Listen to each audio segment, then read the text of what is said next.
Hello friends. तो कैसे हैं आप सब? आई होप आप सब अच्छे होंगे। स्वागत है आप सभी का आपके अपने चैनल जुनून पढ़ाई का में। हम लोग सीटेट जो दिसंबर में होना है उससे रिलेटेड जो भी चीज़ें हो सक रही हैं एसएसटी में वो कंप्लीट कर रहे हैं। हमने अभी तक 7 प्रैक्टिस सेट देखे हैं और जिसमें ज़्यादातर हमने जो है पीवाईक्यूज़ ही देखे हैं और कुछ न्यू क्वेश्चंस भी देखे हैं। लेकिन अभी हम स्टार्ट कर रहे हैं अपने इसी चैनल पर एनसीईआरटी क्लास 6 से 8 तक। क्लास 6 से 8 तक जो भी एनसीईआरटी है, जो भी स्पेसिफिक टॉपिक्स दिए हुए हैं, पॉइंट्स दिए हुए हैं आपके सिलेबस में, उसे हम डिस्कस करेंगे। अब पूरा एनसीईआरटी से ही करेंगे, कोई मैंने स्पेशल अलग से पीडीएफ नहीं बनाई है। एनसीईआरटी बुक को ही डायरेक्ट हम लोग पढ़ेंगे।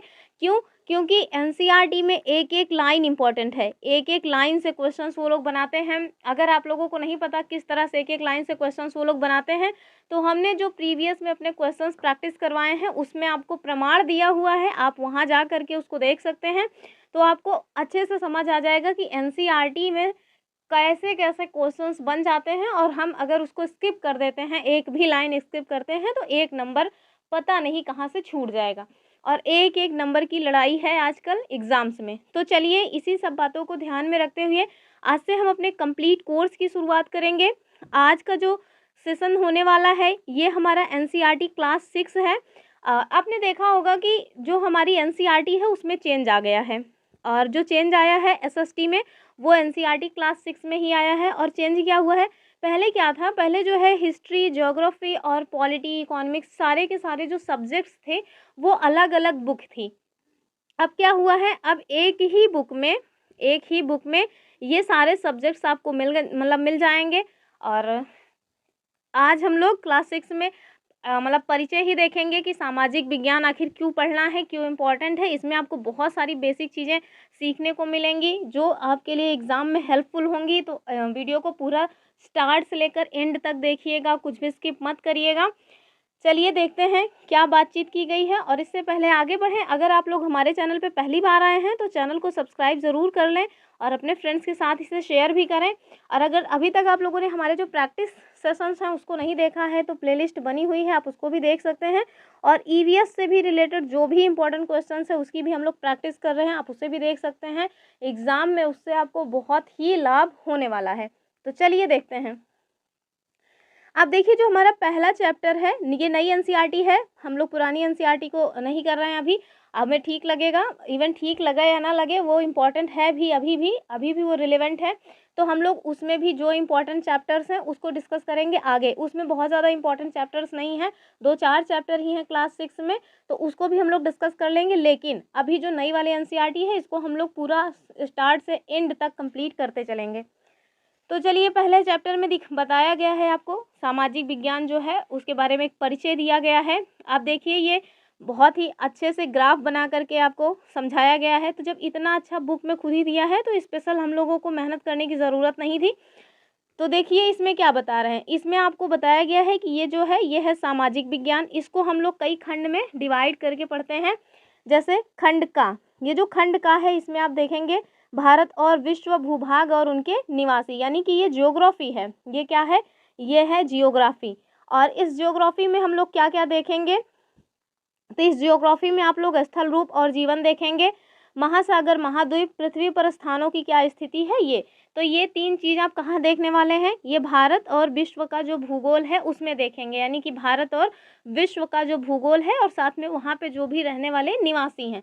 दूसरा आप देखेंगे विषय खा, यानी कि जो दूसरा आपको सब्जेक्ट मिलेगा उसमें क्या है, तो उसमें आपको अतीत के चित्रपट, यानी कि ये हिस्ट्री से रिलेटेड जो है सब्जेक्ट है। और इसमें आपको क्या क्या देखने को मिलेगा, तो इतिहास की समय रेखा और उसके क्या स्रोत रहे हैं ये आपको देखने को मिलेगा। इंडिया अर्थात भारत, ये भी देखने को मिलेगा। और भारतीय सभ्यता का कैसे प्रारंभ हुआ, ये सारे पॉइंट्स भी आपको यहीं पर देखने को मिल जाएंगे। हमारा जो तीसरा सब्जेक्ट है या तीसरा खंड है वो क्या बताया गया है, उसमें आप देखिए हमारी सांस्कृतिक विरासत, ज्ञान और परंपराएं, यानी कि ये आर्ट एंड कल्चर से है, ये भी हिस्ट्री का ही एक पार्ट माना जाता है। तो भारत की सांस्कृतिक जड़ें, विविधता में एकता और अनेकता, ये सारे पॉइंट्स भी आपको यहीं पे मिलेंगे। और इवन ये जो विविधता में एकता है ना, विविधता में एकता या अनेकता, ये आपको ना जो हमारी पुरानी वाली एनसीईआरटी है उसमें भी क्लास 6 में दिया हुआ है और ये पॉलिटी में दिया हुआ है। यहाँ पे ये आर्ट एंड कल्चर में दिखाया गया है। और आगे देखिए एक और जो है भाग घ दिया हुआ है, यानी कि विषय घ, इसमें क्या है, शासन और लोकतंत्र यानी कि पॉलिटी। और इसमें हम लोग क्या क्या देखने वाले हैं, तो हम लोग पॉलिटी में देखेंगे आधारभूत लोकतंत्र भाग 3। भाग 3 समझ रहे हैं ना, फंडामेंटल राइट्स है भाग 3। नगरीय क्षेत्रों में स्थानीय सरकार, स्थानीय सरकार मतलब होता है जो पंचायती राज सिस्टम है वो। परिवार और समुदाय, आधारभूत लोकतंत्र 1 शासन और आधारभूत लोकतंत्र 2 ग्रामीण क्षेत्रों में स्थानीय सरकार। तो ये सारे पॉइंट्स हम देखेंगे। ये जो आपको विषय अंगा दिया हुआ है, यानी कि जो हमारा 5वां अध्याय है, ये हमारे आसपास का आर्थिक जीवन है। तो यानी कि ये इकोनॉमिक्स से रिलेटेड पॉइंट्स इसमें दिए हुए हैं। हमारे जो मतलब कि सीटेट का एग्ज़ाम है उसमें आप देखेंगे कि इकोनॉमिक्स से क्वेश्चंस नहीं पूछे जाते हैं। मैंने अभी तक एक को बार नहीं देखा कि एक को क्वेश्चन ऐसा नहीं देखा जो इकोनॉमिक्स से रिलेटेड हो। तो हम लोग इसको नहीं करेंगे, हम लोग इस जो इकोनॉमिक्स है इसको स्किप करते हुए चलेंगे। बाकी हम लोग हिस्ट्री भी देखेंगे, पॉलिटी भी देखेंगे और जियोग्राफी भी देखेंगे। चलिए देखते हैं आगे क्या बताया गया है। अब आप ये जानिए कि पढ़ाई करने का क्या तरीका होने वाला है, कैसे हम लोग एनसीईआरटी पूरी कंप्लीट करने वाले हैं। जैसे ये जो पॉइंट दिया हुआ है ये आपको नहीं करना है, यानी कि ये जो आइए पता लगाएं, ये जो मतलब कि जो भी आपको क्विज टाइप का दिया हुआ है, क्विज दैट मीन्स होते हैं ना एक्टिविटी, तो ये जो एक्टिविटी है वो हमें नहीं देखनी है। क्यों नहीं देखनी है?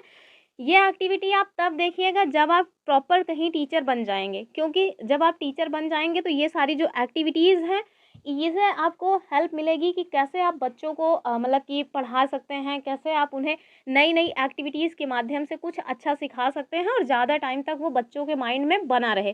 तो ये एक्टिविटीज़ हम लोग नहीं देखेंगे, ये एज अ टीचर आप क्या करेंगे उसके लिए हेल्पफुल है।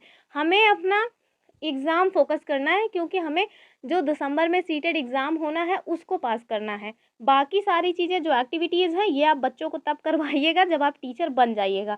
और टीचर बनने के लिए पहले ये एलिजिबिलिटी टेस्ट पास करना होगा। तो हम लोग अपने एग्ज़ाम पे फोकस करेंगे। तो चलिए देखते हैं। तो ये हमारा पहला चैप्टर है। इस पहले चैप्टर में क्या दिया गया है वो सारी चीज़ें आज हम करेंगे। काफ़ी लंबा चैप्टर है तो हम लोग पूरा जो है एक ही मतलब से एक ही सेशन में नहीं करेंगे, और एक सेशन लेना पड़ेगा, लेकिन आधा ज़रूर आज हम कंप्लीट कर लेंगे। तो चलिए देखते हैं। तो ऊपर ये जो है ना, ये जो एक्टिविटी दी गई थी उसके बारे में इन्होंने बताया है कि ऊपर हमने इस एक्टिविटी को थोड़ा सा हम बता देते हैं ताकि स्टार्टिंग में आसानी रहे। जैसे ये मतलब कि एक फिगर दिखा दिया आपने बच्चों को, ठीक है, और आपने बच्चों से पूछ लिया कि बताओ बच्चे, ये जो क्या आपके माइंड में कभी आया कि ये पेड़ कहाँ से आए, ये जो घर है ये किसने बनाया, इस घर में कौन लोग रहते हैं, जो लोग रहते हैं उनका जीवन यापन कैसे होता होगा, वो लोग खाना पीना क्या खाते होंगे, ये तालाब कहाँ से आया, ये पहाड़ी पर्वत कहाँ से आए। तो ये सारे क्वेश्चंस आप बच्चों से पूछ सकते हैं कोई फिजिकल मतलब कोई एक्टिविटी करा करके। तो ये वही चीज़ इसमें बताई गई है। तो वही यहाँ पे दिखा रहे हैं कि ऊपर दिए गए जो हमारे प्रश्न हैं वो सामाजिक विज्ञान से किस प्रकार संबंधित हैं। तो ये सारे पॉइंट्स यहाँ दिए गए हैं। अब चलिए स्टार्ट करते हैं हमारा जो चैप्टर है वो। तो देखिए कह रहे हैं कि हम 21वीं शताब्दी में हैं। यदि आप इसे नहीं समझ पा रहे हैं तो आगे ये बताया गया है, आगे हम लोग इसको देखेंगे भी कि 21वीं शताब्दी, 19वीं शताब्दी, 18वीं शताब्दी ये सब क्या होता है, कैसे हम लोग जानते हैं कि हम किस शताब्दी में जी रहे हैं। ये सब आगे आपको एक के बाद एक देखने को मिलेगा। कह रहे हैं कि इस बात से सभी सहमत हैं कि यह समय मानव सभ्यता के लिए अत्यंत चुनौतीपूर्ण है। कौन सा? 21वीं शताब्दी, जिस शताब्दी में हम लोग जी रहे हैं, इस शताब्दी के बारे में इनका कहना है कि इस समय यानी कि ये जो समय है ये ह्यूमन जो सिविलाइजेशन है इसके लिए काफ़ी चुनौतीपूर्ण भरा हुआ है। आगे कह रहे हैं कि एक तरफ जहां तकनीक में तीव्र विकास हुआ है जिसने हमारी जीवन शैली में विभिन्न बदलाव किए हैं, यानी कि जो टेक्नोलॉजी है उसमें बहुत तेज़ी से विकास हुआ है और इस टेक्नोलॉजी ने जो हमारी जीवन शैली है उसको बहुत ही ज़्यादा चेंज कर दिया है। वहीं आप देखेंगे दूसरी तरफ इस समय संसार में विभिन्न युद्ध, सशस्त्र संघर्ष और बढ़ते सामाजिक तनावों का सामना कर रहे हैं और हमारे ग्रह के प्राकृतिक पर्यावरण को ये नुकसान भी पहुंचा रहे हैं। जैसा कि आप सभी ने अभी देखा ही है किस तरह से जो रसिया है यानी कि जो रूस है वो कहाँ पे, तो जो हमारा यूक्रेन है, हमारा दैट मीन्स यूरोप का यूक्रेन है, उस पे लगभग 3 साल से लगातार जो है युद्ध में उलझा हुआ है। वहीं दूसरी तरफ आप देखेंगे जो इज़राइल है, इज़राइल वो भी युद्ध में उलझा हुआ है गाज़ा पट्टी में। तो जहाँ हम लोग एक तरफ हमारी जो टेक्नोलॉजीज़ हैं वो हमें मतलब कि डेली लाइफ में हेल्प कर रही हैं, वहीं दूसरी तरफ इन्हीं टेक्नोलॉजीज़ का जो दुरुपयोग है, यानी कि बम बारूद बनाने में, मिसाइल्स बनाने में, ये सारी जो मतलब इसका जो दुरुपयोग है उसकी वजह से हम लोग युद्ध में उलझे पड़े हैं। तो यही बातें यहाँ पर आपको बताई गई हैं। ये देखिए एक सुंदर सा फिगर दिखाया गया है आपको, इसको देख लीजिएगा। आगे कह रहे हैं कि इसकी वजह से जो हमारा पर्यावरण है उस पर बहुत भारी दबाव पड़ रहा है। अब जो मिसाइल्स वगैरह दागी जा रही हैं उससे कितना ज़्यादा पोल्यूशन हो रहा है, और जो है जान मान की हानि भी हो रही है, जान माल की हानि कितनी तेज़ी से हो रही है। आगे क्या कह रहे हैं, कह रहे हैं कि हम असाधारण संभावनाओं के युग में असामान्य चुनौतियों के साथ जीवन यापन कर रहे हैं। मतलब यद्यपि हमारे पास बहुत सारी संभावनाएं हैं, लेकिन उसके बाद भी देखिए कि हमारे जीवन में कितनी ज़्यादा चुनौतियां हैं। तो इसी की बात इनके द्वारा की जा रही है। आगे देखिए, आगे बता रहे हैं कि विश्व भर में अधिकाधिक लोग यह सोच रहे हैं कि मानवता के समक्ष आने वाली समस्याओं को किस प्रकार से हल करें। अब देखिए ना, इतने सारे जो है संस्थाएं बनी हुई हैं जो पर्यावरण को लेकर के कुछ ना कुछ कदम उठाती रहती हैं। सभी यही सोच रहे हैं कैसे जो हमारा पर्यावरण है उसको बचाया जाए, कैसे जो इंसान की ज़िंदगी है वो और ज़्यादा टाइम तक बनी रहे, इसके लिए सभी कुछ ना कुछ उपाय सोच रहे हैं। और कोई ये नहीं सोच रहा है कि हम लोग युद्ध से कैसे जो है मुक्ति पाएँ, लोग आपस में शांति के साथ रहें। इसके बारे में ध्यान थोड़ा कम है। मिसाइल्स खूब बनाते चलो, गोला बारूद खूब बनाते चलो, अपना हथियार बेचते चलो, पैसे कमाते चलो, बाकी ठीक है। जो संस्थाएं बनाएंगे उसी में जाके 2-4 हवाबाजी करके चले आएंगे। तो सब यही गेम यही चल रहा है। बाकी अगर लोग सच में अगर इसके लिए प्रयास कर रहे होते तो ये जो आज आप इतना दिन से देख रहे हैं कि 3 साल से मतलब जो रसिया है वो यूक्रेन के साथ उलझा हुआ है, इधर इज़राइल भी उलझ गया, उधर देखिए म्यांमार में क्या हालत चल रही है, और हैती में जो है किस तरह की प्रॉब्लम्स चल रही हैं। अभी आप देखिए बांग्लादेश कितना चर्चा में है। तो ये सब जो प्रॉब्लम्स हैं ये सब प्रॉब्लम्स ना क्रिएट होती। फ़िलहाल के लिए हम आगे देखते हैं। कह रहे हैं कि हमारा समाज किस प्रकार शांति और समरसता के साथ जीवन जीना सीखे।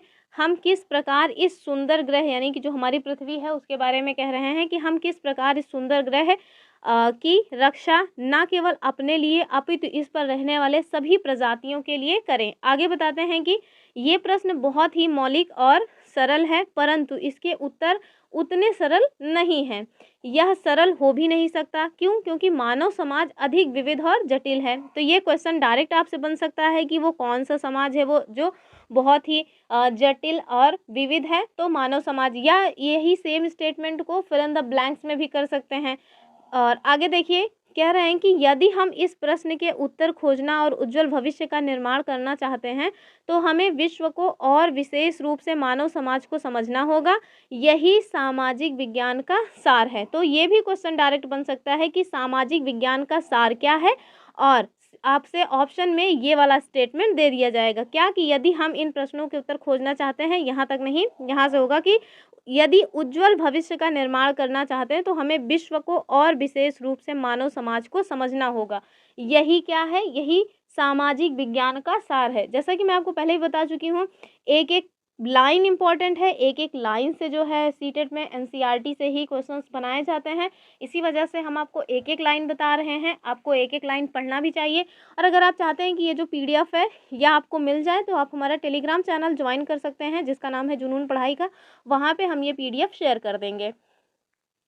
आगे देखिए, आगे ये बोल रहे हैं कि आप सोच रहे होंगे कि सामाजिक विज्ञान भौतिक या रसायन विज्ञान की तरह कोई विज्ञान है, लेकिन ऐसा नहीं है। यानी कि इनके द्वारा बताया जा रहा है कि जो सामाजिक विज्ञान है वो फिजिक्स केमिस्ट्री की तरह कोई विज्ञान नहीं है।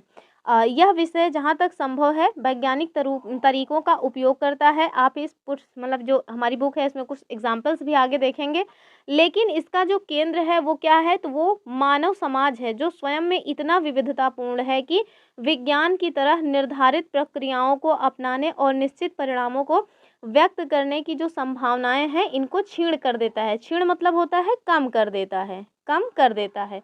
आगे देखिए, कह रहे हैं कि सामाजिक विज्ञान में कई उप विषय हैं और वो उप विषय कौन कौन से हैं आप इसमें भूगोल देखेंगे, इतिहास, राजनीतिक विज्ञान, अर्थशास्त्र, समाजशास्त्र, मानव विज्ञान, पुरातत्व विज्ञान, मनोविज्ञान इत्यादि। इस टाइप का क्वेश्चन एक बार ऑलरेडी पूछा जा चुका है कि जो हमारा सामाजिक विज्ञान है इसके कौन कौन से उप विषय हैं, तो इसको याद रखिएगा। इसको इवन नोट्स भी बनाते चलिए ना, जब आप नोट्स बनाए रहेंगे तभी आपको ज़्यादा हेल्प मिलेगी, वैसे तो कोई काम का नहीं होगा वीडियो।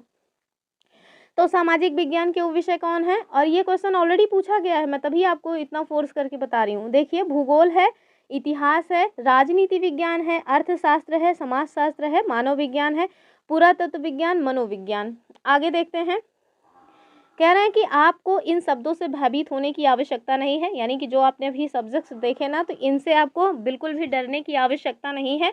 इनमें से कुछ उप विषयों का अध्ययन आप माध्यमिक स्तर पर करेंगे, मध्य स्तर पर हमने इस तरह का वर्गीकरण नहीं किया है। इसकी जगह हमने 5 प्रमुख विषयों का उपयोग किया है, और वो 5 जो प्रमुख विषय हैं वो आप देखिए, यही 5 विषय हैं जो हमने ऊपर आपको बताया, जिसमें आप देखिए विषय का क्या था, भारत और विश्व का भूभाग और उसके निवासी। इसमें हम लोग क्या क्या देखते हैं, तो इसमें आप देखिए कि हमारे आसपास की जो भी भौगोलिक दुनिया की बुनियादी बातें हैं और हमारे ग्रह की कुछ मुख्य विशेषताएं हैं और उन्हें मानचित्र पर दर्शाने का क्या तरीका है, वही सारी चीज़ें यहाँ पे शामिल हैं। और साथ में ये जो सब्जेक्ट है ये इम्पॉर्टेंट क्यों है ये भी बताया जा रहा है। कह रहे हैं कि जबकि हम मोबाइल पर शानदार जो मानचित्र है वो प्राप्त कर सकते हैं, उसके बावजूद भी ये जो सब्जेक्ट है वो इम्पॉर्टेंट है। क्यों इम्पॉर्टेंट है, तो बता रहे हैं कि वास्तव में ये जो विषय है वो मानचित्रों से इतर भी चर्चा करता है, यानी कि जो हमारे मैप वगैरह हैं उन्हें आप फ़ोन में भले ही प्राप्त कर सकते हैं, लेकिन ये जो सब्जेक्ट है, ये जो अगर सब्जेक्ट आप पढ़ते हैं तो आपको और ज़्यादा नॉलेज मिलेगी। कह रहे हैं इस विषय के माध्यम से पता चलता है कि संपूर्ण इतिहास के दौरान मानव सभ्यता के फलने फूलने में भौगोलिक संरचनाओं जैसे समुद्र हुई, पर्वत, नदियाँ आदि ने किस प्रकार की जो भूमिका है वो निभाई है। अब भारत के संदर्भ में ये विषय बताता है कि भारत की प्राकृतिक अवस्थिति ने उसकी जो प्राचीन सभ्यता है इसे किस प्रकार एक अनूठी पहचान भी दी हुई है। तो इस वजह से ये जो सब्जेक्ट है ये इम्पॉर्टेंट है। आपको भले ही मैप वगैरह बहुत डिटेल में मिल जाएंगे गूगल करके, लेकिन उसके बाद भी इस सब्जेक्ट को पढ़ना इम्पॉर्टेंट है। अगला देखिए, अगला जो हमारा है वो क्या है, तो वो है हमारा विषय खा कि अतीत के पटचित्र या चित्रपट यानी कि हिस्ट्री, उसके बारे में बता रहे हैं। ये बड़ा इंपॉर्टेंट है, इसको ध्यान से देखिए। कह रहे हैं कि चित्रपट यानी जो चित्रपट है वो क्या है, तो वो कैनवास के जैसा एक बड़ा टुकड़ा होता है। क्या होता है, कैनवास जैसा एक बड़ा टुकड़ा होता है। कह रहे हैं कि इस जो टुकड़ा है इस टुकड़े पर चित्र और डिज़ाइन बने होते हैं। कभी कभी ये ऐतिहासिक घटनाओं की व्याख्या भी करते हैं। इसे आमतौर पर दीवार पर लटका करके रखा जाता है। इस चित्रपट में आपको जो अतीत है हमारा उसका चित्रण भी मिल जाता है। हम भारत के अतीत से करना प्रारंभ करेंगे, यानी कि आगे के बारे में आपको बता रहे हैं। शायद आप सोच रहे होंगे कि अतीत को लेकर के चिंतित क्यों होना चाहिए। ये क्वेश्चन बड़ा बेसिक सा है, बहुत इंपॉर्टेंट है। आपसे नॉर्मली भी लोग इसको पूछ सकते हैं ना कि आखिर हमारे लिए इतिहास क्यों इम्पोर्टेंट है, हम लोग अतीत के बारे में इतनी चिंता आखिर करते ही क्यों हैं। तो उसी के बारे में ये आगे बता रहे हैं कि आखिर हमें अतीत को लेकर के चिंतित क्यों होना चाहिए। तो कह रहे हैं कि वास्तव में यही वर्तमान को समझने की कुंजी है, यानी कि आज आप अगर प्रेजेंट को समझना चाहते हैं, उसके बारे में सच में आप चाहते हैं कि आपको सब कुछ अच्छे से समझ आ जाए, तो आपको उसका जो पास्ट है ना उसको अच्छे से जानना होगा। जब तक आप किसी चीज़ का पास्ट नहीं जानेंगे ना, आप उसका जो प्रेजेंट है उसको अच्छे से नहीं समझ पाएंगे। इसी वजह से कह रहे हैं कि जो हमारा अतीत है हमें उसके बारे में चिंतित होने की आवश्यकता इसीलिए है क्योंकि अतीत ही वास्तव में जो हमारा प्रेजेंट है उसको समझने की कुंजी है, यानी कि की है। आगे बता रहे हैं कि इस विषय में दिए गए अध्याय आपको इसके बारे में अधिक स्पष्ट करते हुए दिखेंगे। दूसरे शब्दों में यदि कहा जाए तो जो अतीत है वो हमारी पहचान का इम्पोर्टेंट सोर्स भी है, जो हमें समझने में मदद करता है कि हम कौन हैं और कहाँ से आए हुए हैं। जैसे आप लोगों ने बताया ना कि हम लोग बंदर की संतान हैं, तो आपको कैसे पता चला कि हम लोग बंदर की संतान हैं? हमें हमारे इतिहास से ही तो पता चला ना कि हम लोग बंदर की संतान हैं। यद्यपि हैं नहीं हैं ये सब मतलब बात की बात है, लेकिन अगर हम लोग ये मानते हैं कि हम लोग बंदर की संतान हैं, या जो हम लोग पूरा पाषाण मध्य पाषाण काल में मानवों के बारे में पढ़ते हैं, किस तरह से होमो सेपियंस का जो है डेवलपमेंट हुआ, ये सब चीज़ हम कैसे जान रहे हैं? हिस्ट्री की वजह से ही जान रहे हैं ना। तो हम लोगों ने अपना जो इतिहास है, अपना जो अतीत है, उसको जाना, तभी तो आज हमारा जो नेचर है, हमारा जो बिहेवियर है, उसको हम समझ पा रहे हैं। तो वही सारी चीज़ें इसमें आपको बताई गई हैं। कह रहे हैं कि अन्य शब्दों में यदि कहें तो अतीत अभी हमारे साथ है, चूंकि दुर्भाग्य से इतिहास केवल सुखद विकास यात्रा नहीं है, अपितु वह लोगों, सरकारों और शासकों द्वारा की गई गलतियों और उन गलतियों के कारण को समझने में हमारी सहायता करता है। इसको समझने के उपरांत ही आशा है कि हम इन गलतियों को दोहराने से बचेंगे। अब जैसे आप सबने हिस्ट्री अगर पढ़ा है, थोड़ा बहुत बेसिक भी पढ़ा है, स्पेशली जो जो विदेशी कंपनियों का आगमन वाला चैप्टर है, विदेशी कंपनियों का जो आगमन है, विदेशी कंपनी, जिसमें आपने देखा कि जो ईस्ट इंडिया कंपनी है वो 1600 में आती है और उसके बाद कब जाती है, तो 1947 में जाती है। तो ये जो 347 साल का टाइम पीरियड रहा है, इस टाइम पीरियड में आपने ये सारी भी चीज़ें देखी कि किस तरह से ये जो कंपनी थी एक कंपनी के रूप में आई, और उसके बाद धीरे धीरे कैसे ये सर्व मतलब कि पूरा का पूरा कर्ता धर्ता बन गई हमारे देश की। तो उसमें क्या प्रॉब्लम रही, उसमें जो मेन पॉइंट रहा वो ये रहा कि हमारे यहाँ एकता नहीं थी। जो हमारे राजा रजवाड़े थे वो बहुत धनी भी थे, बहुत ज़्यादा बलशाली भी थे, लेकिन आपस में ही लड़ते झगड़ते रहते थे। तो आपस की जो लड़ाई है उसमें तीसरे ने फ़ायदा उठाया और सब सर्वा वो बन करके बैठ गया।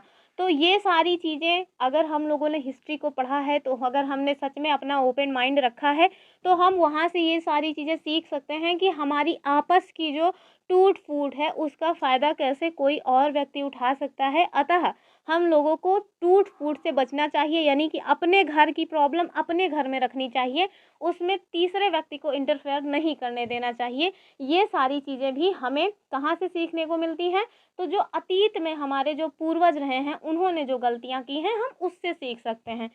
आगे देखिए, जो हमारा तीसरा विषय है वो क्या है। आई होप आप लोगों को पॉइंट समझ आ रहे होंगे, और अगर समझ आ रहे हैं और अभी तक आप लोगों ने लाइक नहीं किया है तो आप लोग लाइक ज़रूर कर दीजिए। लाइक करने से थोड़ा मोटिवेशन आता है। अगला जो हमारा सब्जेक्ट है वो क्या है, वो कह रहा है हमारी सांस्कृतिक विरासत एवं ज्ञान परंपराएं।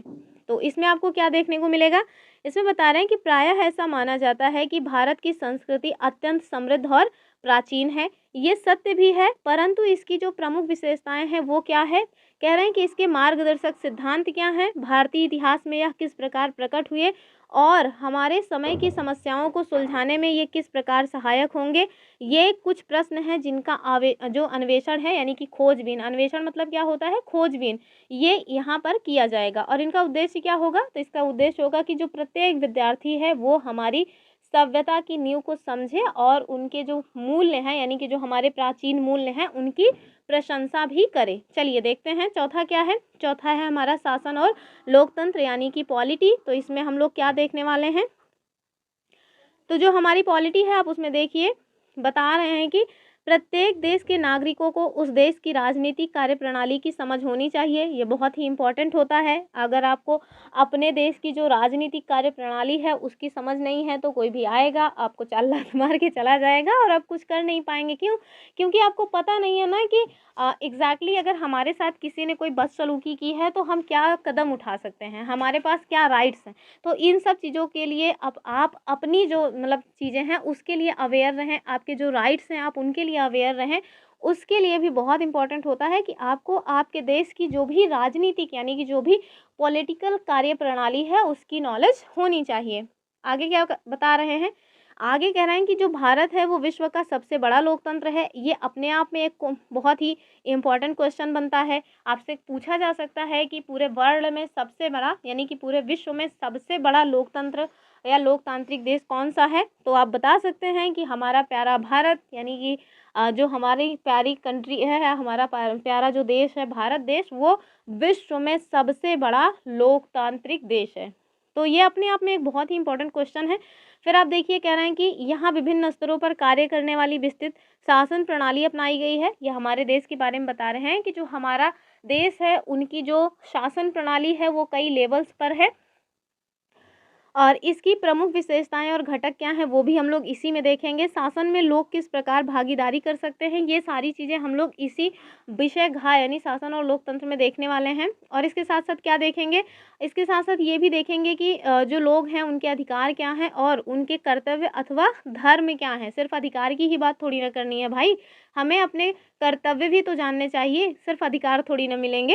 फिर कह रहे हैं क्या अन्य देशों में अलग प्रणाली अपनाई जाती है, यानी कि तुलना करनी है जिस तरह की कार्यप्रणाली हमारे देश में है, क्या देश में जो मतलब पूरे विश्व में जो अन्य देश हैं उनके पास भी इसी तरह की कार्यप्रणाली है या कुछ अलग है, और यदि हाँ यानी कि यदि इसी तरह की कार्यप्रणाली है तो वो कौन सी है। विभिन्न देश आपस में किस प्रकार से संपर्क स्थापित करते हैं, और साथ साथ इस विषय का अध्ययन कर हम अपनी जो मतलब हम जो हैं वो अधिक जिम्मेदार नागरिक भी बन सकेंगे और ये समझ सकेंगे कि सरकार के विभिन्न अंग किस प्रकार कार्य करते हैं और साथ ही हमें किस तरह से प्रभावित करते हैं। ये भी बता रहे हैं कि साथ ही हमें प्रभावित करने वाली जो स्थानीय अथवा राष्ट्रीय नीतियां हैं उन पर अपना वक्तव्य भी हम प्रभावी ढंग से रख सकेंगे। तो ये सारे पॉइंट्स हैं जो हमें 4 पॉइंट्स या 4 टॉपिक्स दिए हुए हैं या 4 विषय जो दिए हुए हैं वो इस बुक में हम लोग पढ़ने वाले हैं। तो ये हमारा जो आर्थिक जीवन है इसको पढ़ना नहीं है क्योंकि ये हमारे सीटेट के लिए इम्पॉर्टेंट बिल्कुल भी नहीं है। कोई क्वेश्चन नहीं बनता तो हम लोग अपना टाइम वेस्ट वहाँ नहीं करेंगे। अब हम लोग ये तो वो रहा बैकग्राउंड जो एनसीईआरटी क्लास 6 में दिया हुआ है, चूँकि जो हमारी एनसीईआरटी क्लास 6 है, जैसा कि मैंने आपको बताया कि जो हमारी 6 क्लास की एनसीईआरटी है वो चेंज हो गई है, नई एनसीईआरटी आ गई है, तो उसमें ये सारी चीज़ें स्टार्टिंग में बताई हुई थी, मुझे इंपॉर्टेंट लगी तो मैंने आपको बता दी। अब हम देखेंगे अपना चैप्टर 1, और जो हमारा चैप्टर 1 है वो किससे रिलेटेड है, तो वो भूगोल से रिलेटेड है। किससे रिलेटेड है, भूगोल से रिलेटेड है। चलिए स्टार्ट करते हैं। क्या चैप्टर का नाम है, पहले वही देख लीजिए। पृथ्वी पर स्थानों की स्थिति, ये हमारे चैप्टर का नाम है। एक स्टेटमेंट दी हुई है, आर्यभट्ट जी के द्वारा दी गई स्टेटमेंट है, और वो क्या है, तो उनके द्वारा दिया गया है कि जो पृथ्वी है वो अंतरिक्ष में स्थित है, जो जल, अग्नि, पृथ्वी और वायु से बनी हुई है, और यह गोलाकार है तथा सभी जो स्थलीय और जलीय प्राणी हैं वो मतलब कि इन्हीं प्राणियों से घिरी हुई है। तो ये इम्पॉर्टेंट है, आपसे ये डायरेक्ट पूछा जा सकता है कि ये जो स्टेटमेंट है ये किनके द्वारा दिया गया है। तो याद रखिएगा, जो आर्यभट्ट रहे हैं उनके द्वारा ये एक स्टेटमेंट दिया गया है कि जो हमारी पृथ्वी है वो कहाँ स्थित है, अंतरिक्ष में स्थित है, जो जल, पृथ्वी, अग्नि और वायु से बनी हुई है, और कैसी है, गोलाकार है, और ये सभी स्थलीय और जलीय प्राणियों से भी घिरी हुई है। आगे देखते हैं। तो जैसे अभी मैंने आपको बताया था ना कि हम लोगों को एक्टिविटीज़ नहीं देखनी है, तो लेकिन जो कुछ इंपॉर्टेंट प्रश्न हैं आप उन्हें एक बार एक नज़र देख लीजिए, ताकि आपको ये पता रहे ना कि जो आप चैप्टर पढ़ रहे हैं क्या इस चैप्टर से ये क्वेश्चंस बने हैं या नहीं। हालांकि बने उन्हीं से हैं, आप एक बार ऐसे एक नज़र देख लीजिए। बाकी ये सारे जो उत्तर है ना ये आपको इसी सब मतलब कि जो हमारा चैप्टर है उसी में मिल जाएंगे। जैसे पहला क्वेश्चन इन्होंने दिया है कि मानचित्र क्या है और हम इसका उपयोग कैसे कर सकते हैं और इसके घटक क्या हैं। दूसरा कह रहे हैं निर्देशांक क्या है, पृथ्वी पर किसी स्थान को अंकित करने के लिए अक्षांश और देशांतर का उपयोग कैसे किया जा सकता है। तीसरा कह रहे हैं देशांतर से स्थानीय समय और मानक समय कैसे संबंधित है। चलिए आगे देखते हैं। इनके द्वारा कहा जा रहा है कि कल्पना कीजिए, आपको कह रहे हैं कल्पना करने के लिए आप बच्चों से इस तरह से बोल सकते हैं, कल्पना कीजिए कि आप पहली बार किसी नगर की यात्रा कर रहे हैं। सपोज दैट आप पहली बार कहीं गए, आप सपोज दैट आप राजस्थान गए और आपका बड़ा मन है कि हम राजस्थान में जो पुष्कर मंदिर है उसको देख के आएंगे। तो आप राजस्थान पहुंच गए, ठीक है, यहाँ से ट्रेन पे बैठे आप राजस्थान पहुंच गए, लेकिन आपको पुष्कर मंदिर साइड जाना है, तो आपको मतलब कैसे आप जाएंगे। आप चूँकि आप पहली बार गए हैं, पहले एक बार गए होते तो आपको पता था पूरी लोकेशन कहाँ कैसे किधर दाएं मुड़ना है किधर बाएं मुड़ना है, आप पहुंच जाते। लेकिन अगर आप पहली बार जा रहे हैं तो आप कैसे पहुंचेंगे, आप किस तरह के साधन जो है उपयोग करेंगे मतलब कि उस लोकेशन को ट्रैक करने के लिए, वो आपसे कह रहे हैं कि आप कल्पना कीजिए यदि आप पहली बार किसी नगर की यात्रा कर रहे हैं, उस नगर में आप जिन स्थानों की यात्रा करना चाहते हैं उनका पता कैसे लगाएंगे। तो उसके बारे में उन्होंने उत्तर क्या दिया है, इनका कहना है कि आप क्या करेंगे, आप सहायता के लिए किसी स्थानीय व्यक्ति से या तो पूछेंगे या फिर उस नगर के मानचित्र को देख सकते हैं, ठीक है, या तो आप जो बूढ़े बुजुर्ग हैं या कोई और भी व्यक्ति है उनसे पूछ लेंगे कि भैया बताओ ना हमको पुष्कर मंदिर जाना है, हम कहाँ से जाएं, तो वो आपको बता देंगे कि भैया इधर जाओ, फिर यहाँ दाएं मुड़ना, उधर बाएं मुड़ना, उसके बाद फिर लेफ्ट राइट ऐसे करते करते पहुँच जाएंगे आप। लेकिन ये थोड़ा रिस्की होता है, आजकल लोग मज़े लेने के लिए गलत रोड भी बता देते हैं। तो हो सकता है आप यहाँ फंस जाएं, लेकिन आप मानचित्र का यूज़ कर सकते हैं। आप अपने फ़ोन में जो है गूगल मैप ऑन कीजिए, आप आराम से पहुँच जाएंगे। तो वही ये बता रहे हैं कि आप किसी स्थानीय व्यक्ति से पूछ सकते हैं अथवा मानचित्र को देख सकते हैं। अब ये पिछली कक्षाओं की बात कर रहे हैं, हमें ये सब नहीं देखना, क्योंकि हमने 5th क्लास की जो बुक है उसको थोड़ी ना पढ़ी है, इम्पोर्टेंट भी नहीं है हमारे लिए। आगे इन्होंने बताया है, एक खेल दिया हुआ है, एक मतलब चित्र बनाया हुआ है। उस चित्र में बताए हुए हैं कि कोई एक व्यक्ति है, वो रेलवे स्टेशन पर उतरा है और उसको जो है कहाँ पे जाना है, तो उसको जो है संग्रहालय में जाना है। तो वो किस तरह से संग्रहालय में जाएगा, तो आप देखिए ये व्यक्ति है, ये रेलवे स्टेशन पे उतरा, फिर वो यहाँ से यहाँ तक आएगा, यानी कि यहाँ से यहाँ आएगा, यहाँ से यहाँ मुड़ते हुए ऐसे ऐसे करते हुए संग्रहालय में पहुँच जाएगा। तो ये सारी चीज़ें बताई गई हैं। और हमें मैप जानने के लिए 4 दिशाओं का बेसिक ज्ञान होना चाहिए। वो 4 दिशाएं बताई गई हैं। ये देखिए, ये हमारी पूरब है, ये पश्चिम है, तो उत्तर, सामने वाली दिशा उत्तर है और नीचे वाली जो दिशा है वो दक्षिण है। तो आपको कम से कम ये नॉलेज तो होनी ही चाहिए। अगर आपको दिशाओं का ज्ञान नहीं है तो फिर आप मतलब अपने घर में बैठिए, बाहर निकलना आपका ठीक नहीं है। फिर आगे देखिए, फिर ये आगे बता रहे हैं कि जो मानचित्र होते हैं, यानी कि जो मैप है वो क्या मतलब किस लिए उपयोगी होता है। कह रहे हैं कि जो मानचित्र है वो स्थानों का पता लगाने के लिए एक मार्गदर्शक की तरह होता है, जो ये दर्शाता है कि किसी स्थान की स्थिति कहाँ है और वहाँ तक कैसे पहुँचा जा सकता है। ये डायरेक्ट क्वेश्चन बन सकता है, मानचित्र क्या है भैया। तो ध्यान से एक एक पॉइंट पढ़िएगा, हम इसी वजह से एक एक पॉइंट करवा रहे हैं, कुछ भी स्किप नहीं कर रहे हैं। वरना चाहें तो बहुत कुछ है, कुछ भी इंपॉर्टेंट चीज़ें छाँट के दे दें, लेकिन उससे कुछ लाभ नहीं होगा। चूँकि एनसीईआरटी जो है ये एकदम नई आई हुई है, तो आप इसको पूरा खुद ही कंप्लीट कर लीजिए, ज़्यादा फ़ायदे में रहेंगे। फिर कह रहे हैं कि मानचित्र के दाएं कोने में शीर्ष पर स्थित जो 4 तीर हैं उस पर ध्यान दीजिए। अभी ऊपर जो हमने दिखाया वही कह रहे हैं कि ये विशिष्ट दिशाओं को इंगित करती हैं, यानी कि ये जो 4 दिशाएं हैं इसके बारे में यहाँ बता रहे हैं कि ये ईस्ट है, ये वेस्ट है, नॉर्थ है उत्तर मतलब कि ऊपर वाली, और साउथ है दक्षिण वाली। तो ये दिशाओं के बारे में आपको यहाँ बताया गया है। फिर ये देखिए, ये एक्टिविटी दी गई है, जब हमने आपको बता दिया कि हमें एक्टिविटी के बारे में नहीं जानना, मतलब हमें जानने की ज़रूरत नहीं है। लेकिन हाँ, जब मैप में जो है मतलब आगे हम लोग देखेंगे, मैप में कुछ रंग होते हैं, उन रंगों से कुछ जैसे मतलब कि आगे अभी आपको दिखाएंगे। इस साल भी वो क्वेश्चन पूछा गया था, शायद पठार पूछा गया था क्या, कि शायद पठार किस कलर का होता है, तो ये सब अभी आप इसी में देखेंगे। तो इम्पॉर्टेंट चैप्टर है, स्किप मत करिएगा। फिर से कह रहे हैं कि मानचित्र और उसके घटक, यहाँ पे मानचित्र और उसके घटक दिखाए गए हैं। तो चलिए देख लेते हैं। और अभी जैसे आगे हम यही देखने वाले हैं दरअसल, कि अगर कोई मैप है, उस मैप में पॉलिटिकल मैप नहीं, जो हमारा फिजिकल मैप होता है उसमें ये सारी चीज़ें आती हैं। जैसे आपने देखा होगा, जब आप फिजिकल मैप देखते हैं तो उसमें ब्लू कलर का रहता है, तो ये जो ब्लू कलर का है ये क्या है, ये पानी को दर्शा रहा है। तो इसी तरह से पूछा गया था इस बार, जहाँ तक मैं याद कर पा रही हूँ, कि जो पठार होते हैं ना एग्जैक्टली वो किस कलर के होते हैं। तो ये सब आपको कहाँ से जानने को मिलेगा, इसी चैप्टर में जानने को मिलेगा। चलिए देखते हैं।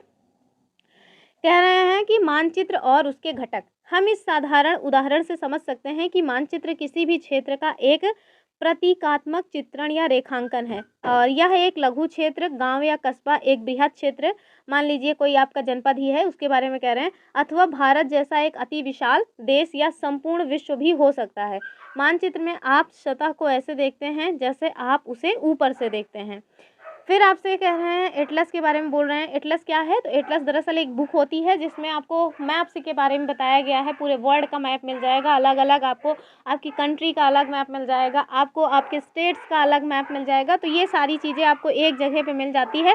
तो वो जो पुस्तक है ना, उसे ही कहते हैं एटलस, यानी कि मानचित्रावली या मानचित्रों की एक पुस्तक या संग्रह एटलस कहलाती है। आगे देखिए, आगे कह रहे हैं कि आपको पता होगा कि जो मानचित्र है वो अनेक प्रकार के होते हैं। दरअसल अनेक प्रकार के नहीं, 3 प्रकार के होते हैं। 3 प्रकार के हमारे जो मैप हैं वो होते हैं। पहला कौन सा होता है, पहला होता है पॉलिटिकल जिसमें आप लोग कंट्रीज़ और कैपिटल देखते हैं। दूसरा होता है फिजिकल जिसमें आप लोग पर्वत, पठार, नदियाँ ये सब देखते हैं। तीसरा है हमारा थीमेटिक, और ये जो थीमेटिक है इसमें आप क्या देखते हैं, तो ये विशिष्ट सूचना, यानी जैसे किसी रोड के बारे में आपको एक एक चीज़ जाननी है, तो इन सब की जो सूचना है, या फिर अस्पताल कहाँ पे है, या ट्रैफिक रोड लाइट कहाँ पे है, ये सारी जो चीज़ें हैं, ये जिस मैप से हम लोग देखते हैं उसे हम कहते हैं थीमेटिकल मैप। तो आगे देखते हैं, यही यहाँ पे बताया गया है, आप इसे देख लीजिएगा, ये हमने बता ही दिया क्या क्या है। फिर आप देखिए, कह रहे हैं किसी भी मानचित्र के 3 मुख्य घटक होते हैं, तो ये भी बड़ा इंपॉर्टेंट है। आप इससे ये डायरेक्ट पूछा जा सकता है, जैसा कि ये भी डायरेक्ट पूछा जा सकता है आपसे कि मानचित्र कितने प्रकार के होते हैं। तो ध्यान रखिएगा, जो हमारे मानचित्र होते हैं वो 3 प्रकार के होते हैं। तो वैसे ही मानचित्र के 3 मुख्य घटक भी होते हैं, और वो 3 मुख्य घटक कौन है? दूरी है, दिशा है और प्रतीक चिन्ह है। वो वही प्रतीक चिन्ह है जिसमें आपको आगे बताया जाएगा कि कैसे क्रॉस का मतलब होता है कि यहाँ पे खतरा है। तो ये सारी चीज़ें आगे आपको दिखाई गई हैं।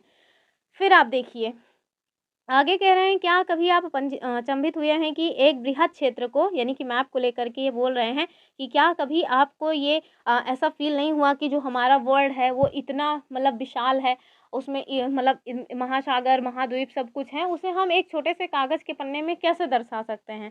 तो वही ये कह रहे हैं कि क्या आपके मन में कभी इस तरह की बातें नहीं आई? क्या आप कभी अचंभित नहीं हुए हैं कि एक बृहद क्षेत्र को कागज़ के एक छोटे से टुकड़े पर कैसे प्रस्तुत किया जा सकता है? तो उसका ये उत्तर दे रहे हैं कि ये जो मानचित्र होते हैं ये स्केल की सहायता से बनाए जाते हैं। और फिर नीचे इन्होंने बताया है कि एक लघु चित्र, एक नगर का लघु चित्र दिया गया है जिसमें इन्होंने सब कुछ चेंज कर लिया है। और आगे बता रहे हैं कि हम मान लेते हैं, सपोज दैट हमें कोई मैप बनाना है, तो मैप के लिए हम क्या करते हैं, अब इतना विशाल जो हमारा मतलब कि हमारी जो पृथ्वी है वो इतनी बड़ी है, उसको हम एक पेज में लगाना चाह रहे हैं, तो उसमें हम लोग क्या करते हैं, हम लोग उसको स्केलिंग करते हैं, यानी स्केल के माध्यम से माप लेते हैं। जैसे 1 सेंटीमीटर को हम 1 किलोमीटर या 5000 मीटर या 10 किलोमीटर बराबर 1 मीटर मान लिया, या 1 सेंटीमीटर मान लिया, तो इसी तरह से स्केलिंग करके हम लोग मैप को बना लेते हैं। और ये आगे आपको चैप्टर 5 में बताया भी गया है। हालांकि बहुत ज़्यादा आपको जानने की ज़रूरत नहीं है, ये सब जानने की ज़रूरत नहीं है, लेकिन हाँ ये चीज़ आप ज़रूर जानिए।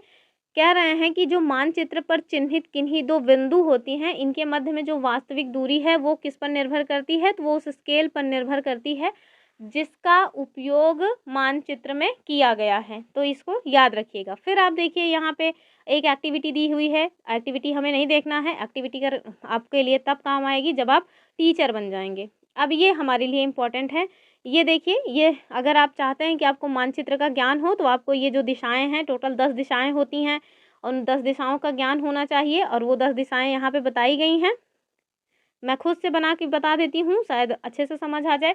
जैसा कि अभी हमने ऊपर देखा ही था, ईस्ट वेस्ट नॉर्थ साउथ, तो ईस्ट वेस्ट नॉर्थ साउथ के अलावा जो है ईस्ट हो गया, वेस्ट हो गया, नॉर्थ हुआ और साउथ, इसके मध्य में देखिए ये जो स्पेस आपको दिख रहा है, ये जो स्पेस दिख रहा है, ये भी एक दिशा को इंगित करेगा। जैसे ये जो हमारा इसके मध्य में दिशा होगी, इसे हम क्या कहेंगे? इसे हम कहेंगे नॉर्थ ईस्ट, यानी कि क्या कहेंगे इसको? उत्तर पूर्व। वैसे ही आप साउथ ईस्ट के मध्य देखिए, साउथ और ईस्ट के मध्य में जो मतलब की दिशा है उसे हम क्या कहेंगे?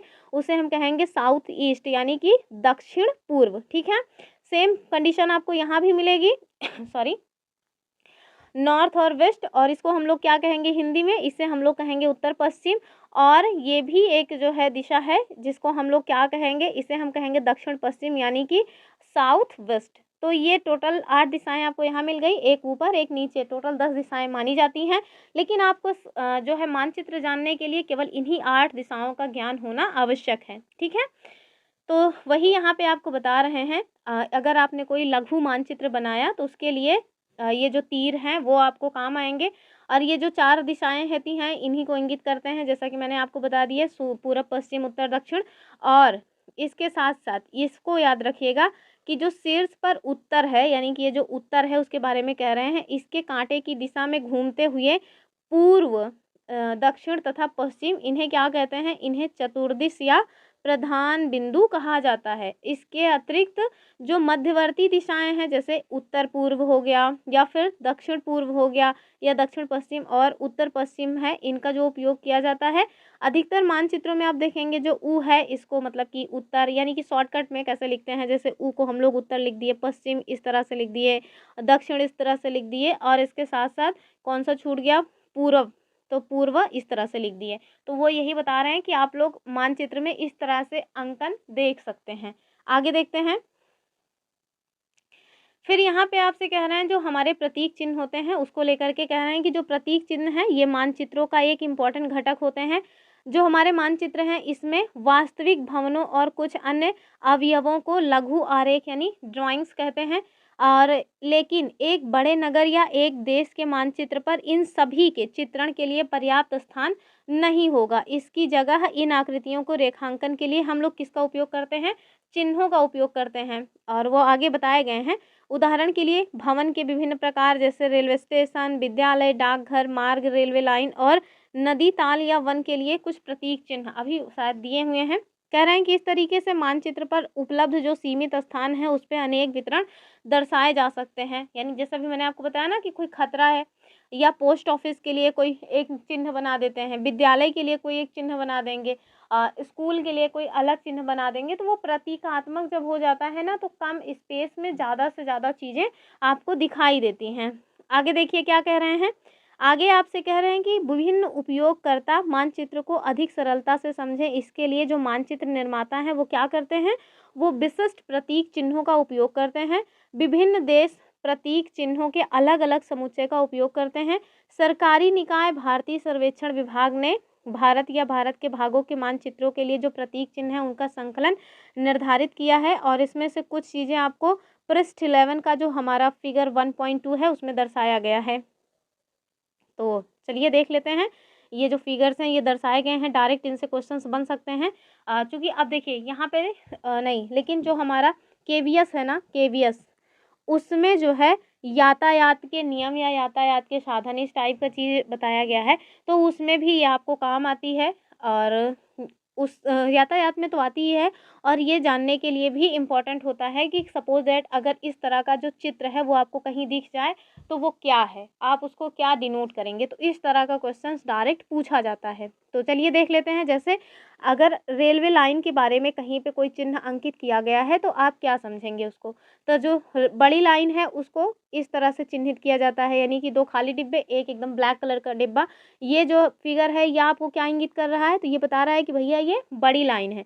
ये वाले जो आपको फिगर दिखाया गया है ये किसको इंगित कर रहा है? तो ये छोटी लाइन को। और साथ में ये जो आप अंकन देख रहे हैं ये किसको मतलब इंगित कर रहा है? तो ये रेलवे स्टेशन को इंगित कर रहा है। ठीक है, फिर वही मतलब सेम पोजीशन यहाँ आ जाइए।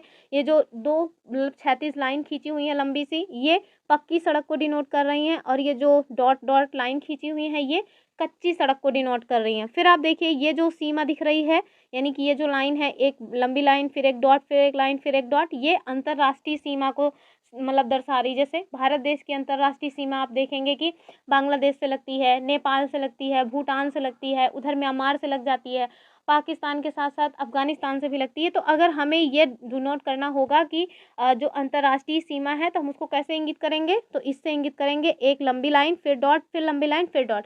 जबकि अगर हमारी राज्यों की सीमा, जैसे उत्तर प्रदेश की सीमा मध्य प्रदेश से, बिहार की सीमा झारखंड से, तो इनको हम कैसे इंगित करेंगे? तो इनको हम इस तरह से इंगित करेंगे, एक लाइन, फिर डॉट, फिर लाइन, फिर डॉट, फिर लाइन।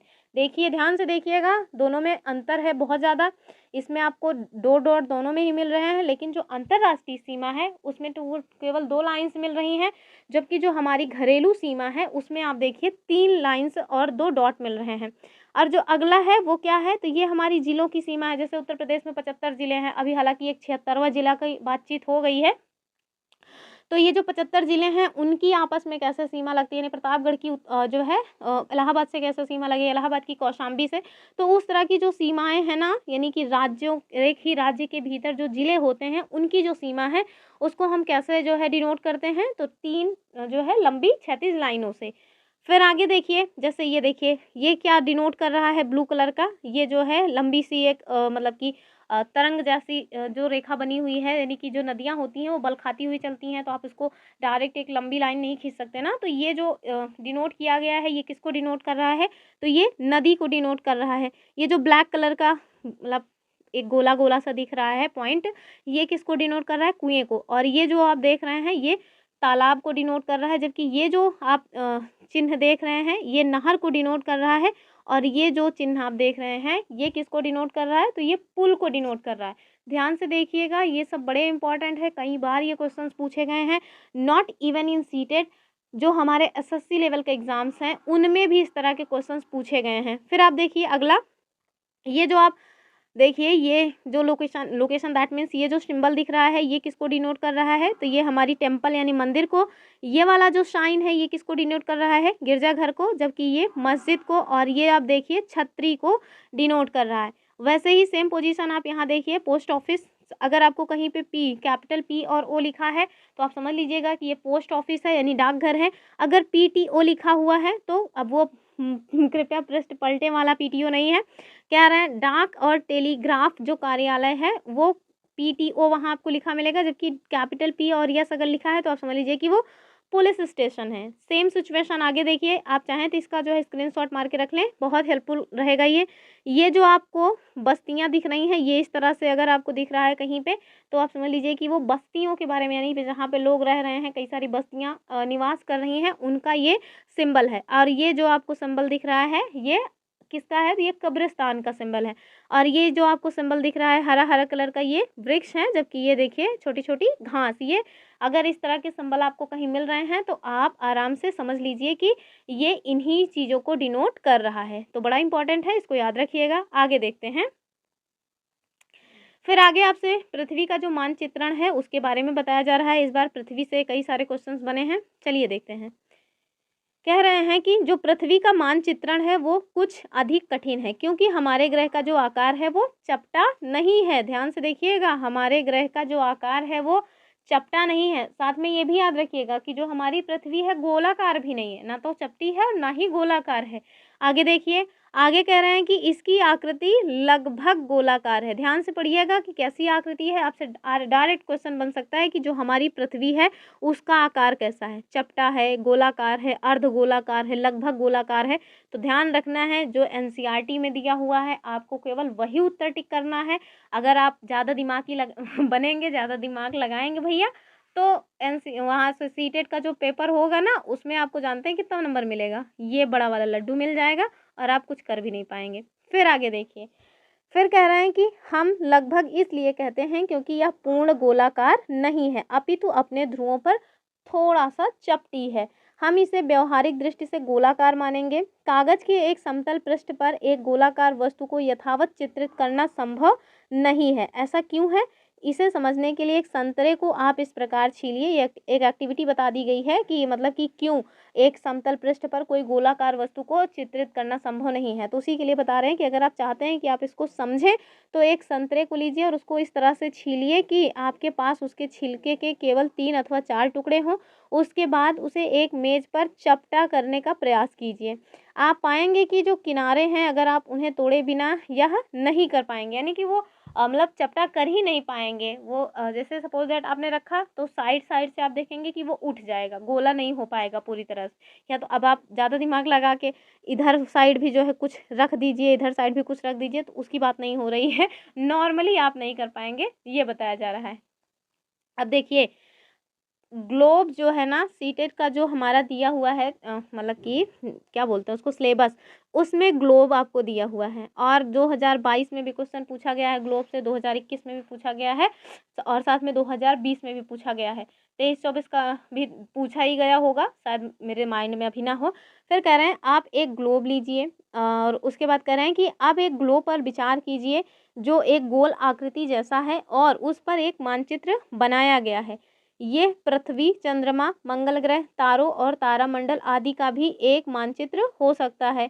इस पृष्ठ पर दिए गए प्रथम जो चित्र हैं उन पर दर्शाई गई वो भौतिक वस्तु जो गोलाकार है, सामान्यतः धातु, प्लास्टिक या काई बोर्ड से बनी होती है। तो इसको भी याद रखिएगा कि ये किससे बनी होती है। तो ये जो बनी होती है वो या तो धातु से होगा या प्लास्टिक या फिर कार्डबोर्ड या मतलब इससे बना होगा। आगे देखिए, आगे कह रहे हैं कि हम यहाँ पृथ्वी के भूगोल का प्रतिनिधित्व करने वाले ग्लोब का अध्ययन करेंगे। चूंकि ग्लोब और पृथ्वी का आकार एक समान यानी कि गोलाकार है, ये क्वेश्चन डायरेक्ट पूछा गया था, यही लाइन ही पूछी गई थी, गोलाकार होता है, इसलिए एक ग्लोब किसी समतल मानचित्र की तुलना में पृथ्वी के भूगोल का बेहतर प्रतिनिधित्व करता है। ये लाइन डायरेक्ट क्वेश्चन पूछा गया है, मैंने इसको सॉल्व भी कराया है, देख लीजिए, ये क्लास 6 से पूछा गया है। इसमें लिखा हुआ है कि चूंकि जो ग्लोब है और पृथ्वी, इसका आकार एक समान होता है। यही स्टेटमेंट पूछा गया था कि क्या ग्लोब और पृथ्वी का आकार एक समान होता है, तो ये स्टेटमेंट था।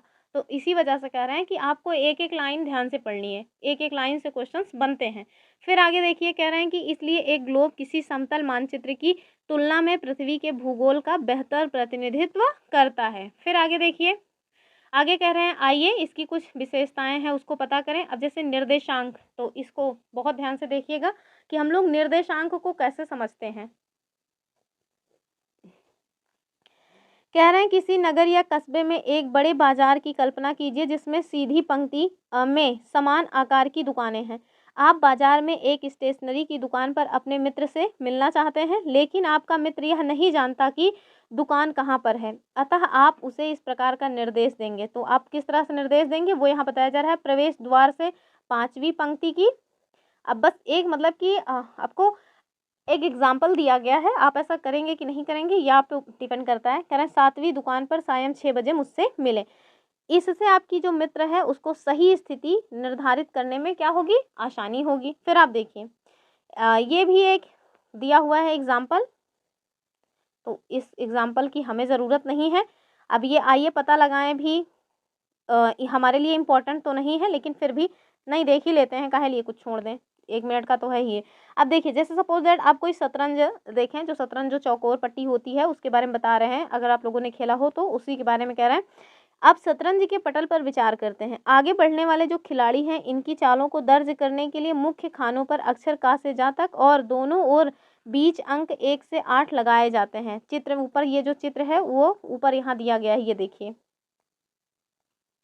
ये देखिए इसका चित्र भी यहाँ पर बताया गया है, तो आप देख लीजिएगा चित्र।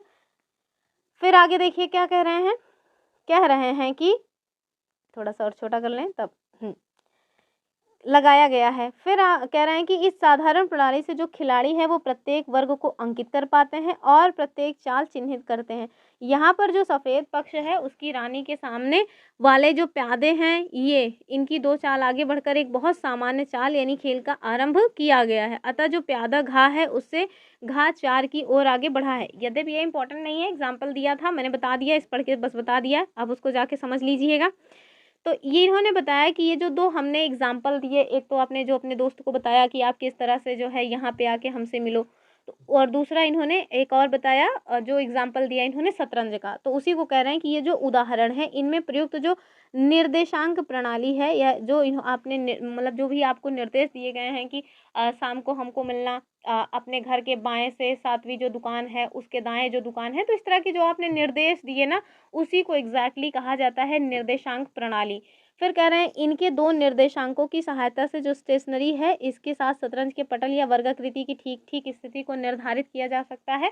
तो ये केवल एक एग्जाम्पल दिया गया था कि निर्देशांक एग्जैक्टली होता क्या है। फिर आगे देखिए कह रहे हैं मानचित्र पर किसी स्थान की स्थिति के निर्धारण के लिए निर्देशांकों की ये जो प्रणाली है इसका उपयोग किया जाता है। और आइए आगे देखते हैं कि ये जो प्रणाली है ये किस तरह से वर्क करती है, यानी कि ये जो प्रणाली है ये काम कैसे करती है, ये यहाँ पे बताया गया है। अब देखिए अक्षांश, एक मैं आपको इम्पोर्टेंट पॉइंट्स बता देती हूँ, अक्षांश रेखाएं क्या होती हैं, फिर उसके बाद जो यहाँ दिया गया है उसको हम इत्मीनान से देखेंगे।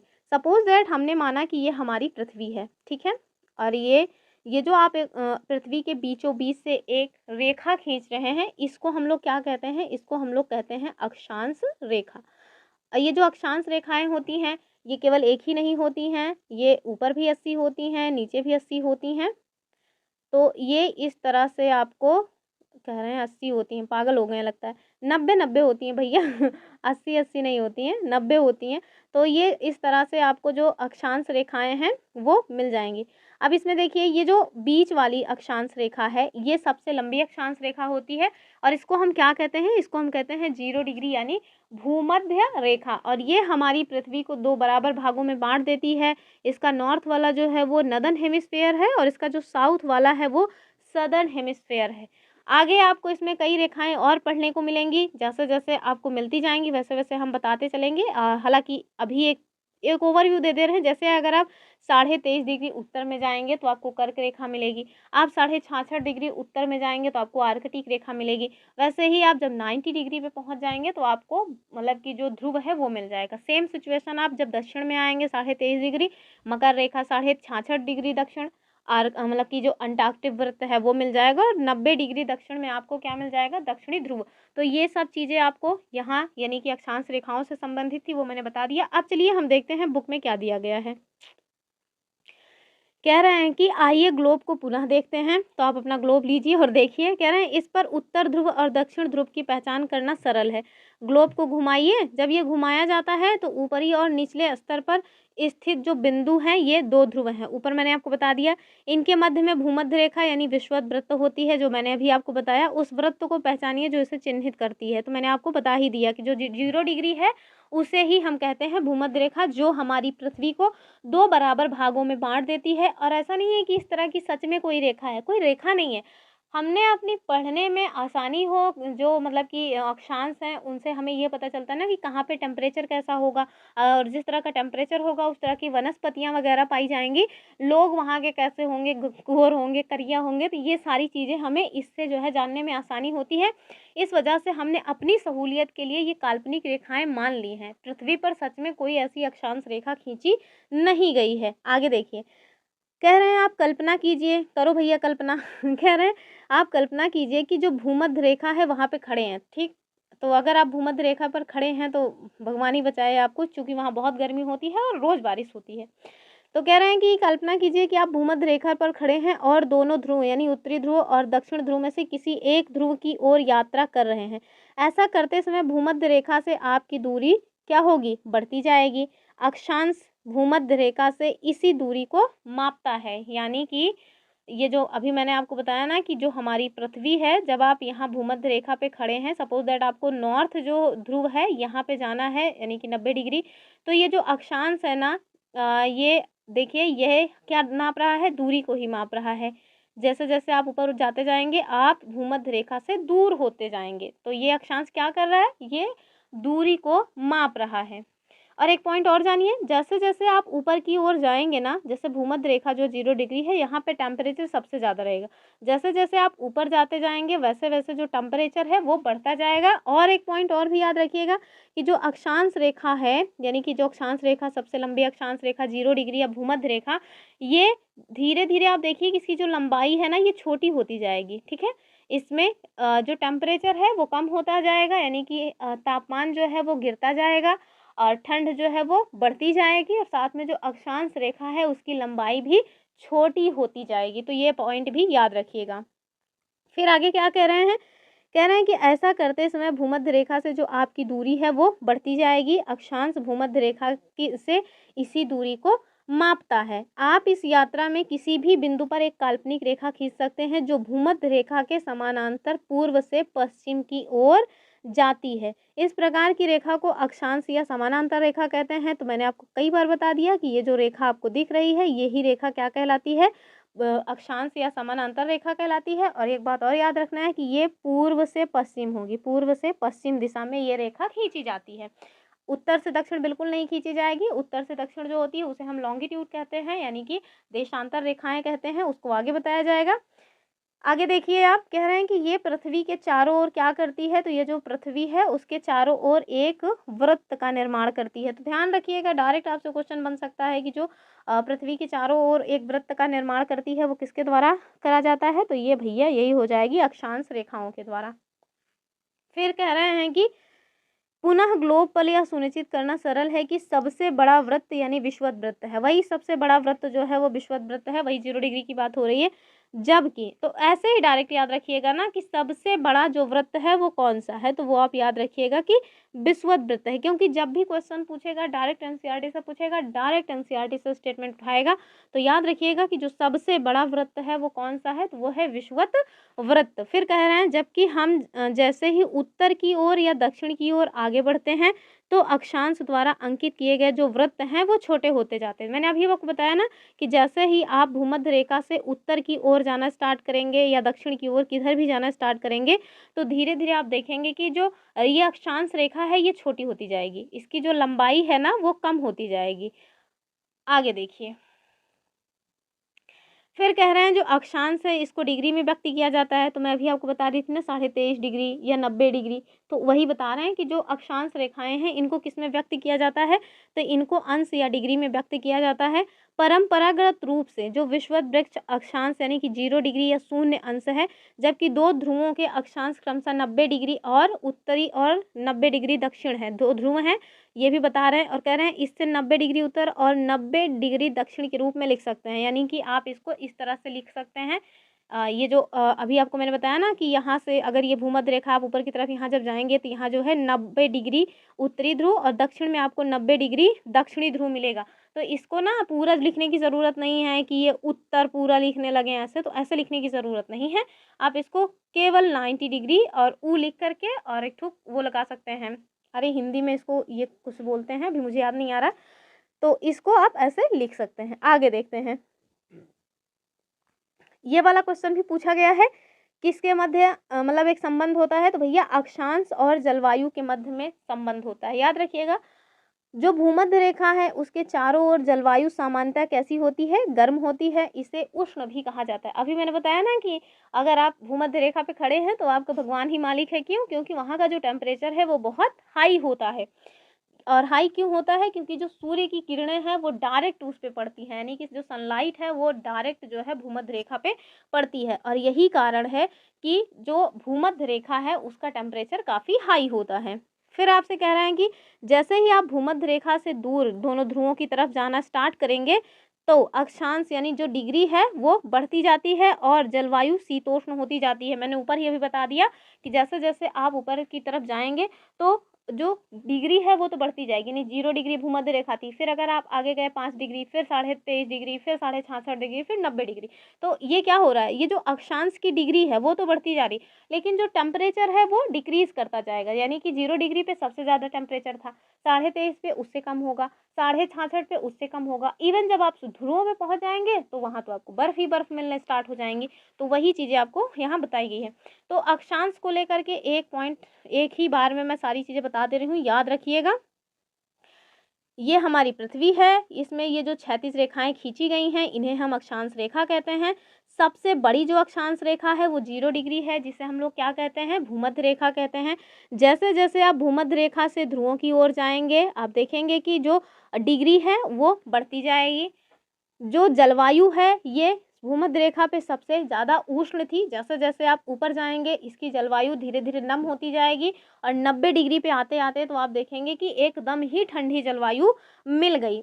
और इसके साथ जो जैसे जैसे आप ऊपर जाएंगे आप देखेंगे कि ये जो रेखाएं हैं ना इनकी लंबाई घटती जाएगी। ध्यान रखिएगा, इनकी लंबाई घटती जाएगी, जबकि इन रेखाओं यानी दो रेखाओं के मध्य जो दूरी है ना वो बिल्कुल नहीं घटेगी, केवल इनकी लंबाई घटती जाएगी। तो इस बात को भी याद रखिएगा। फिर आगे आगे इनके द्वारा बताया जा रहा है कि जो जलवायु है ये शीतोष्ण हो जाती है। उत्तर या दक्षिण ध्रुव के निकट जो जलवायु है शीत या ठंडी होती है। तो अभी बता ही दिए वहाँ बर्फ़ होती है। ये सब विज्ञान में पढ़ेंगे ऐसा क्यों होता है, और इसके साथ साथ हम 1 वर्ष की समय अवधि में विभिन्न ऋतुओं का अनुभव क्यों करते हैं। तो ये सब साइंस की बातें हैं, ये इनके द्वारा बताई जा रही। ये देखिए ये पृथ्वी ये नहीं, दरअसल ये ग्लोब है, ग्लोब बताया गया है। और थोड़ा सा छोटा करते हैं तब ज़्यादा समझ आएगा। तो ये आपको एक फिगर दिखा दिया गया है, यहीं पे आप देख लीजिए। तो ये देखिए उत्तरी ध्रुव यहाँ पे दिखा दिया गया है, वैसे ही यहाँ पे दक्षिणी ध्रुव भी दिखा दिया गया होगा। देखिए दक्षिणी अक्षांश दिखाया गया, पश्चिमी देशांतर, ये सारी चीज़ें यहाँ पे दिखाई गई हैं। ये आपको पूरा का पूरा ग्लोब ही दिखा दिया गया है, तो आप इसको देख लीजिएगा। आगे हम देखते हैं, अब फिगर वगैरह आप खुद ही देख लीजिएगा, या इवन ज़्यादा अच्छा होगा कि आप पहले मैप देखिए। जब मैप आपको एक बार देखना आने लगेगा ना तब आप फिर ग्लोब वगैरह देखिएगा। ग्लोब से क्वेश्चन जितने भी पूछे गए हैं प्रीवियस ईयर में वो यहीं से पूछे गए हैं। आप इसको बहुत ध्यान से देखिए, नोट्स अपने बनाते चलिए और एग्ज़ाम में फिर एकदम झंडे लहरा के ही आएंगे।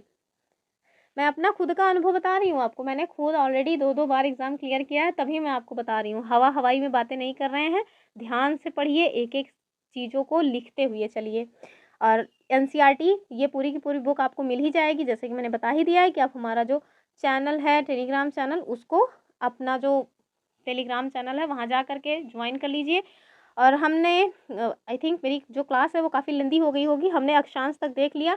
अब हम जो देशांतर है इसको कल देखेंगे। अक्षांश वाली जो बातें हैं उसको याद रखिएगा, 36 रेखाएं हैं जो पृथ्वी पर खींची गई हैं। ये इनके मध्य की जो दूरी होती है वो एकदम इक्वल होती है, लेकिन आप जैसे जैसे ध्रुवों की ओर जाएंगे इनकी जो लेंथ है वो घटती जाएगी। तो ये सारे पॉइंट्स हैं, इनको याद रखिएगा। अब जो देशांतर है ना भैया, इसको हम कल पढ़ेंगे, वरना ये बहुत ज़्यादा लेंदी क्लास हो जाएगी और फिर टिकना मुश्किल हो जाएगा आप लोगों के लिए। लगातार पढ़ना ना बहुत मुश्किल होता है। अब जैसे बीच बीच में हंसी मजाक करते रहें तो फिर शायद बच्चे ज़्यादा देर तक टिकें, लेकिन अगर हम लोग हंसी मजाक ही करते रहेंगे तब बहुत ज़्यादा समय है नहीं, क्योंकि 15 दिसंबर को एग्ज़ाम है और सिलेबस बहुत बड़ा है एसएसटी का, तो हंसी मजाक नहीं कर सकते। चलिए, ये रही आज की अपनी क्लास। आई होप आप लोगों को क्लास पसंद आई होगी। अब हम देशांतर कल देखेंगे, फिर मिलते हैं अपने नेक्स्ट वीडियो में। तब तक के लिए आप सभी खुश रहें, मस्त रहें, पढ़ाई लिखाई करते रहें और मेरे वीडियो को लाइक शेयर भी करते रहें। अपने फ्रेंड्स के साथ इसको शेयर करना ना भूलें। फिर मिलते हैं, तब तक के लिए बाय बाय एंड जय हिंद।